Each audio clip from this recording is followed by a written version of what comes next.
Hi, this is Misha.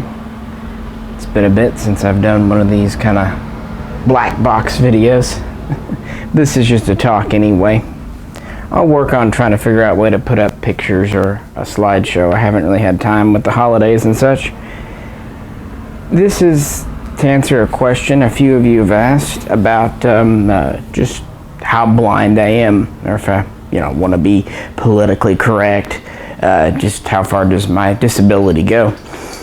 It's more or less complete. I don't talk about it a lot, not because it's a sensitive subject. It's actually the furthest thing from a sensitive subject to me, but it's frankly not something I think a lot about, and not something that is particularly interesting. Plus, I'll be honest, I have a little fear that if I talk about it a lot, people will kind of think I'm playing it up and using it for sympathy, or the dreaded thing that I've heard since childhood, using it as a crutch. That's something that I think anyone with a disability, especially from childhood, will hear, usually said by people that are 100% perfectly able, who don't seem to necessarily understand the difference between just talking about one's life and whining or complaining. They seem to think anytime anyone's talking about any kind of something seen as a misfortune, that it's, using it as a crutch. Anywho, I am basically completely blind now. My situation has fluctuated a bit over the years. I was born with congenital glaucoma. I was born totally blind, but they did a number of surgeries on me when I was young, large number, over 100. From the age of pretty much birth through about 4 or 5, and then one more when I was 12, and then I was old enough at that point to tell them basically to quit. They just, well-intentioned or not, weren't terribly successful. Early on, they were able to restore a smidgen of sight in my right eye. My left has always been a complete lost cause. When I was very young, I could see basic shapes and colors. Never really faces that I can recollect, going back on memory. I could see something on the TV if I was like right up on it, within a few inches, maybe a foot at most. Even then, it wouldn't be the level of detail or what probably you see. It was more, general shapes, contrast of light and dark, things of that nature. And again, only in one eye. That was when I was younger. I was always very much in the legally blind camp there. Unfortunately, glaucoma can do this, and this is just how life is. That faded. I know it was starting, and when things happen gradually, you don't notice them. Definitely by the teenage years, it was fading. When I was younger, I was able to read using large print for short periods, for example. I used a CCTV, a closed circuit television, to do some schoolwork when I was in elementary school and whatnot, where I could, put it under and blow it up and magnify it, and then it was black and white, and I could see it because of the contrast mostly. I could do that when I was younger, but by the time of teenagers, it was starting to go, and I started to use speech and of course computers. Now, I did have a speech module for my Apple IIe even back in the 80s. It was still more convenient. It was rather stressful and frankly painful after a while to read, but at that time the doctor said I should try to use it as much as possible. They thought it would help. I don't really know. Anyway, started to use a cane regularly when I was a teenager. Got my first guide dog, Brandy, when I was 17. Went to college, and pretty much sometime in college is when I lost what bit of sight I had left. I ceased to be able to really read with large text at all, even for short periods. Had to go completely over to speech. And from there it just pretty much just is where it is now over time. What I'm left with now, again, the left eye has always been a lost cause. The right eye, I have light perception, and that's about it. If you hear me talking of colors, it's either because I asked someone or I'm going off old retread memories from when I was a young child, probably pre-pubescent, honestly. Remembering what things looked like, and even then I didn't probably have the kind of vision that would allow me the subtle shades and hues of color, more just green, blue, red, that kind of thing. And of course, anyone with just one eye has no depth perception. Even if the one eye that they have is 20/20, the other eye, you need two for depth perception. So for all intents and purposes, yeah, I'm definitely considered 100% blind in that sense. Most people you meet these days, especially those of us born from birth, have some type of sight, even if it's just light perception.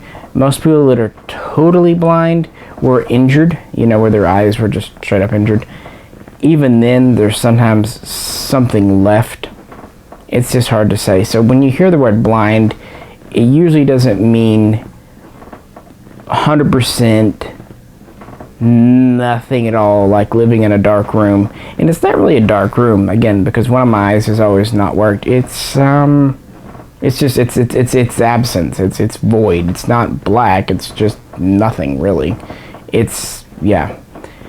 Unfortunately, light perception doesn't do me a lot of good. In fact, it actually causes considerable pain if I'm in a bright room or even just in a normal room setting for long times. I do prefer the dark. It's much more comforting to me because really all the light perception does is hurt. And that's why I wear the glasses you see in the videos. The blind community always does in general. It's just kind of a thing. Hey, why not? But for me, it is actually a matter of comfort as well. When we go out shooting, for example, even with glasses and trying my best, I usually pay for it the next day with staying home and whatnot. And honestly, that's better. I remember when I was a kid in school, 5, 6, I would have days where I'd just wake up and I'd be hurting so bad I just literally couldn't go to school. And so I've often joked with doctors that if I'm running a con for, you hear of all these people scamming for opioids or medical marijuana cards, I joke that if I'm running a con, I'm running the longest con on earth because it's been going on for 30 plus years. But no. It's one of those things. By the way, I don't have a medical marijuana card, even though it's legal in Arkansas now, because I'm also an FFL gun dealer, and you can't have that around if you're with firearms. So, that's what it is. I've found the best way to deal with pain and the best way to deal with the discomfort and stuff is just to plow through it. If you're doing something, if your mind is active, engaged, you don't focus on the discomfort as much, and therefore time passes quicker, and it even helps. And everything else, mentally you're in a better headspace when you've done something productive. It's when you just sit all day wallowing, indulging, feeding your pain, feeding your discomfort, watching TV, whatever, not doing anything. Not only have you focused on your pain all day, which makes it feel worse, you've done nothing all day. So then mentally you feel bad for just having wasted your day. So I hear a lot of people with legitimate disabilities say they don't feel like getting out and doing something. They hurt too much. And as someone who's had to literally deal with it his whole life, I can tell you with immense first-hand experience, just sitting around isn't the way to deal with it. If you get out and force yourself to push through it, yeah, you are still going to hurt, but at least you did something and lived life. And those 12 hours of daytime pass a lot faster when you're doing things, and so you don't notice it as much. And here a couple of years ago for one of our New Year's videos, I had just twisted my ankle a day before we were going to go shoot, and it hurt. It was almost broken. It went sideways, but it was just severely twisted. And of course, it was wrapped up and all that, and that was a Friday. And my wife said, well, obviously you're going to cancel shooting tomorrow. And I said, why? I said, I got a chair. Put out the lawn chair. I can sit there and, shoot from the bench, and better to be doing something than sitting at home. And exactly what I did. Jay helped me get to and from the chair and hobble around, but pretty much, just get through it. And, I didn't hurt any worse than if I just stayed at home with my leg propped up, and I got a video done, and you guys got videos out of it, and I was able to enjoy the outdoors. And, sometimes fresh air is the best medicine, too, at least for me. What else? About being blind. Like I said, I didn't really think about it much. I had my first guide dog, Brandy. Like I said, at 17. He was a big dog. He had to retire a little early because he was getting hip issues because he was so big. So I retired him after 5 years. And then got my second dog, Prince. And so, yeah, I would have been 22, 23 at the time when I got Prince. And he was a black lab, and had him for a number of years. He worked for about 10 years. So yeah, that's pretty good for them. Usually when you get a dog, they're about 1 to 2 years old. So if they work 10 years, that means they're usually 11 to 12, which is pretty long life for a large dog. Doesn't mean they necessarily die, but usually at that point their own eyesight's going and their own joints are worn out. So even if they're still in reasonably good shape, they're still not really at a point where a service animal can reliably work, and it's kind of mean to make them work whenever they're not feeling it. And as you know, most Labradors don't live past 14 or 15, even in perfect health. Anyway, if you'd like to hear about that, maybe I can do a video talking about kind of recollections of having a guide dog, a service animal, for a number of years. I don't currently have one because of life situations. Frankly, I haven't had time, and also running the business. What else? Braille. I was taught Braille when I was younger. I used it, but with computers now, it's really fallen by the wayside. It's very expensive to make, and the Braille books wear out, and they're very, very, very big. I suggest Googling a picture. Go see how big War and Peace, for example, looks in Braille. I mean, it's bigger than a filing cabinet with all the books stacked up on each other. So while it was an awesome system for blind people to be able to read in the 18th, 19th, and early 20th centuries, with modern computers, text-to-speech, books on tape, and now books digital. We can download them from the library for the blind digitally. It's just not really efficient. So about the only time I use Braille now is like small notes, like when you go to places and they have the Braille on the elevator, buttons, things like that. That's where it's still useful for like small little physical things. But as far as reading, and I'm probably terribly, terribly rusty. I've done the books on tape, and of course the computer mostly these days is how I read things. Text-to-speech. Been using that, like I said, since the 80s. There was actually a robotic voice with a little box you plugged into your old Apple that frankly sounded like Stephen Hawking. Over the years, the voices have gotten a lot better. In fact, some of the voices are essentially human.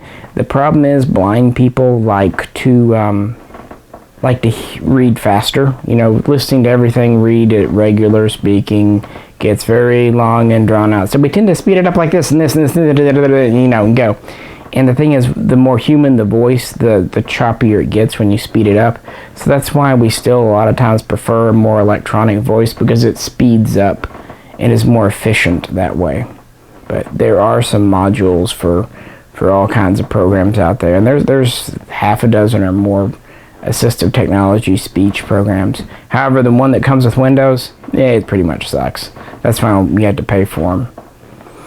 And they're not as expensive as they used to be. They were several thousands of dollars. Now they're just several hundreds. Usually a package is $500-600, maybe bumping $1,000 for something deluxe. And then you have to buy, of course, upgrades as you do with any software, and those usually are anywhere from $100 to $200, just depending on how long between updates you go and you know, which company you're buying from. Yeah, so that's pretty much it. As far as looking at stuff, I really can't. So anything I talk about, I know through feeling with my hands. That's kind of my excuse for having the guns I have, having the Eagle Moss models I have. It's really neat to me to see what stuff looks like. And sometimes I'll pick it up and go, hey, that's pretty much exactly what I envisioned.